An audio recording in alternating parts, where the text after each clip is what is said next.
G'day poop tubers. Look, it probably looks like I've gone crazy here. This is what happened in February. Oh, God, me. I'll tidy this up and tell you the story.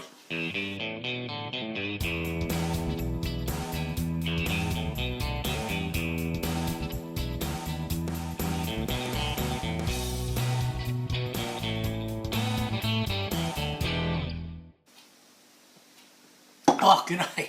Just having a slurp of my banana smoothie there. Now look, it's nearly March and I haven't done a single up-to-date for the entire 2016, so I thought I'd better catch up. And as you can see from the start, there's a lot of kits and things lying around here. But look, it's not as crazy as it seems, okay? So first the biggest one. Oh, can you see that? Can you see? Oh, quick, you'll need a bloody widescreen TV. Did you see that? This is the My Yoko. Yes. Now, I've been looking for a Japanese battleship or a large cruiser for some time. This one came up half the price that they normally would be, merely 6 shekels. And if you know how much these suckers are. This is the Aoshima one for the Myoko. Now the battleships, the heavy cruisers for the Japs are as big as battleships. They're enormous bloody things. So this is a lovely kit. It is a hard to find kit and incredibly detailed. You can basically build it out of the box, but I have ordered a few things for it. I've just got some barrels coming, a little bit of photo etch, and that's it. Not even going to get a wood deck for this one, because you don't. Japanese deck's different. But more of that another day. That's my biggest acquisition, the thing that I got, the biggest thing I got. Now look, I had to get a new thing for IKEA to put all my battleships in because things are exploding. But anyhow, look, these 3 I already had, but back in January, things were so bad I was nearly going to sell the cat to pay the bills. What? I wouldn't sell her, you know that. Now look, what happened was, things were really tight, so I sold a bit of my stash. And then as you do, I went, oh, there's quite a number of them I really sort of regretted selling, you know. So when things picked up in February, as they did, I went, oh, well, if I can, I'll acquire my stash again. And I was lucky. I got everything back for the same price, if not less, than what I sold it for. I know, incredible, isn't it? So, Merciless Man, you've seen a review of that if you've looked back, got that back. Yay! Bloody nice kit. That's on the pipeline for this year. Toldi, right? An actual Hungarian tank. Now, I talked about that in previous videos. Pretty excited about this one. But then a mate of mine said, oh, he'll buy it off me. And then he didn't build it. And I said, could I buy it back? And that was Christopher. Thanks, Christopher. I got my Toldi back. So I'm pretty excited about that. And then the French FT-17. Yes. Now, this little World War I sucker is my friend Roy the Rivet. He likes this one. Now, I had the one with a full interior. And that was quite a few shekels. And yeah, that went, because I could sell that because it was a rare kit and I got good money for it. And then, of course, as I said, I regret it. And then this one turned up, which is the same tank from the same, it's another Merciless Man, right? But this only has a smaller interior, just for the turret. And that's fine, because I don't really need to do a full interior. That's great. And I picked this up for less than what I sold the other one for. So I made a profit! Shh, don't tell them. Don't tell them, I think I'm ripping them off. Alright, so up to now, there was just the battleship that I was going to buy anyway. I had in the pipeline, I'd seen it there, I thought I would buy it. Speaking of other things that I was going to buy, I've been looking at this one for ages. It was on a for sale site on Facebook. On Facebook. And I'd seen it and he wanted quite a lot of shekels for it, up around 10 shekels. It was just too much for me. Too much. Anyhow, the price came down and the advert got dusty and pushed to a back shelf on the posting. And then I thought, I'll be cheeky, and I made him a ridiculous offer that he couldn't refuse. Yes, he came back to me and he sold it to me for much less shekels. So I was pretty happy. I'll show you a quick pic of what this can look like when someone else has built it. This is not my build. Oi! It's not even your bloody build. He's a crook, that guy. He's a real crook.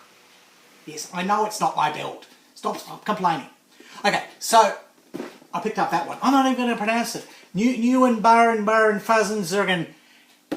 It's a Panzer. It's got a lot of turrets. Alright, so those things were kind of normal. They were sort of going to buy a battleship. We really wanted that tank. The other ones already had. So let's just put those aside. Start fresh. So Harry Houdini, What did you get this month? Well, get on with it. You haven't even talked about the headset yet. Bloody hell.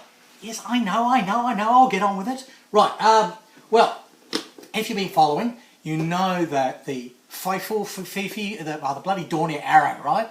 This is for 3 group builds. Now, 2 of the group builds have started, but one of them hasn't. So I've got to hang off for another week. I have done a little bit of work on it. I have managed to paint a few things, which I think I'll get away with because I technically haven't really started building the kit. Just sprayed a bit of paint on it. Oh, speaking of spraying paints on things, did you see the video on the iWater? This thing is bloody mighty. Yes, this is a whole new ball game for me with my airbrushing. But anyhow, you can go watch that video. I want to talk about it on this one. What else happened? Well, I was sort of down in Brisbane for one of the modelers meetings, and this accidentally jumped out at me. You ever seen these things? I'll take the finger off. Here we go. Now you can see. You ever seen one of those? This is how far I got. Right? So, just sort of folded a few bits. Basically, you got to completely forget all your photo etch folding knowledge. Get rid of your CA glue and get rid of your bendy tool, and you just kind of do it with your fingers and a pair of tweezers, and you just bang it together, and it works. It's a lot of fun if you get them around the right way. Anyhow, enough of that. So I was down there as well. I was actually just trying to buy some paint and some glue, as you do, and this came along. Do you know what that is? You comment at the end if you think you know what that is. Yes, and I've sort of already started it. So I did that at the last Riverside Modelers Friday night meeting. Had a go at that. Alright, so those are just sort of normal things. Well, let's start again. Start again! You haven't even talked about the bloody Spitfire, mate! What kind of a show is this? God, he's a pest, that guy, isn't he? Anyhow, right, these are the real acquisitions for February. All the rest of that sort of would have happened anyway. Probably should have happened in January, right? So, February. We really wanted this one. And I'm hoping to do a buddy build with a couple of really great guys online, Carlos Mendes and Hamilcar Baracus. I probably don't say that right, mate. I'm sorry. I probably should use my German accent when I say your name, Hamilcar Baracus. No, he'd be upset. Anyhow, got that one. That's a lot of fun. That's a char. Biggest, bloody, heaviest, bloody tank they ever made that actually went into action and never fired a shot. All they ever did was stick it in a couple of documentaries and then, retreated when the Germans came across the down the railway lines or something. Anyhow, you can look it up. Look it up on YouTube. Here's a URL. Click that. Right, now, we were down in Brisbane getting that airbrush, right? And we sort of, a couple of kits jumped out of me. Take on Turtle. Really what I want to eat. Another Skoda. So that's coming up. That's a really snappy little kit, that one. Really looking forward to building it. And you can't pass up a 35T when one comes across your path. No, because if you remember last time, the Skoda version, right, the 35LT, the LT35, this actual Czechoslovakia version, not the German version of the 35, right? I'd made that and put the camo scheme on and everything. And here's a pic. Hurry up! Oh yes, I'm getting on with it. That guy, he's so annoying. Alright, so this one's came out. This is a brand new model from Academy, and I've still got the interior left over from the other 35T, which never got in there before I buttoned it up. So we've got a full photo etch interior to go in this one. That is going to be snappy, but that's going to be a while away. Probably a year. Don't hold your breath. Okay, last one.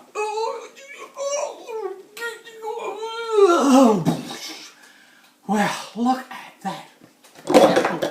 What a bloody klutz, hey? What a freaking drongo. That guy is an idiot. I don't know what you're watching this for. I've just spilt my entire banana smoothie all over me.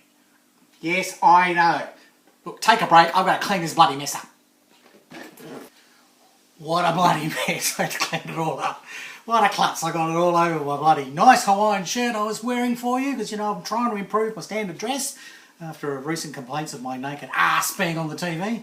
Enough of that, yeah. See if you remember which clip that was. Anyhow, yes, this one. Now, this was another Riverside Scale Modelers meeting, not intending to buy anything, trying to be good. And this was on the table for much less than half the shekels that it is new. And I know because the bloody sticker's still on the arse end of this thing. It tells me how much he paid for it. So I got this absolute bargain, and it is a ripper of a kit, but it's going to be a while before I build this one, and it's huge. It is bloody huge, but I've ordered a few things. So I've got a mask and a pilot's tube and whatever else, and some dunny paper for inside for the pilots. I don't know. There's some stuff coming for it. It's on the back burner, all right? But that is a mighty kit. If you see one of these and you can pick it up for a good price, less than $100, snap it up. Bloody good kit. Right, well, that's everything. Now, I do have some builds on the go that I was going to discuss with you, so I'll go through them quickly. Well, the 35T, which is the LT35, the Skoda version, right? Camo's on, it's all buttoned up. There it is. I've just got to put a wash on it and put the number plates on it. Get rid of it. Now, there's the BT7, which has been sitting on my bench for ages. And if you've been watching the videos, I've got a full colour, hang on. Sorry, my bloody teeth weren't in. The BT7 has got a full colour camo. Well, that's only a two-scheme camo. Well, I did a whole lot of chipping. Go back and have a look at the chipping video. I'm really proud of that. It's my first time using hairspray. It's a bit hard because I've got no bloody hair. Enough of that. Right. What else did we do? We did a lot. Oh, there's the Panther. Yeah, the Panther's coming along. Whacked a whole lot of photo etch on that. There'll be an update on that. And I will do a complete tutorial on Magic Tracks. There's a lot of people have been asking me about Magic Tracks. So I'll have a Magic Tracky tutorial for that one. Come on, come on, come on, come on. Oh, you'll be here all day. Look, we might as well talk about this Battle Star and go, all right, get on with it. Yes, wind up. Yes, I know. Yes, I know. Oh, that guy. Where did he come from? And don't forget the wonderful little Aerosani. Did you like that one? Not everyone watches it. It's a great little kit. That's going to get finished. Bit of weathering, bit of snow, bit of stuff. Got to bloody paint Boris and Karloff, the guys in it. Currently they have pegs up their bums, see? Poor little buggers are a bit uncomfortable. Yeah, I better get round to painting them, you know, take them out of their discomfort. Just like me, I was discomforted with bloody banana and pineapple all over me. All right, well, that's it. That's about everything that's going on. I've probably forgotten something, but we can talk about that next time. All right, well, that's my up-to-date for February from Harry Houdini in Australia. All right, hooroo!